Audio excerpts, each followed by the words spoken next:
Hello everyone, আসসালামু আলাইকুম। কেমন আছেন সবাই? আমার অবস্থা একটু খারাপ, ঠান্ডা লাগছে অনেক, কণ্ঠটাও একটু অন্যরকম হয়ে গেছে। তো ওইটা কিছুই না, অনেক দিন হয়ে গেছে তেমন কোনো ভিডিও দেওয়া হয় না। ভিডিও না দেওয়ার কারণে আইডির রিচেরও একদম 12টা বেজে আছে। সাথে সাথে হচ্ছে একটু মেন্টাল প্রেশারে ছিলাম, সেই জন্য এই এতদিন প্রায় 2 মাসের মতো কোনো ভিডিও করাও হয় নাই, আপলোডও দেওয়া হয় নাই। যেহেতু আমি রান্নাবান্নার ভিডিও করি, রান্নাবান্নার ভিডিও তেমন একটা করা হয় নাই। বাড়িতেও ছিলাম না, ওই জন্য বাড়ির কোনো ভিডিও দেওয়া হয় নাই।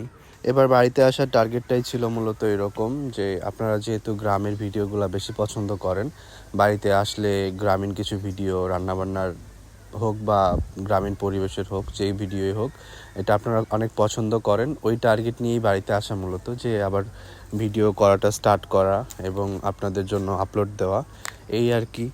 তো এইখানে দেখতে পাচ্ছেন আমি শীতকালীন কিছু সবজি লাগানোর চেষ্টা করতেছিলাম। এইটারই একটা ভিডিও আমি গতকালকে আপলোড করছিলাম, শর্ট একটা ভিডিও কি কি আসে সেটার।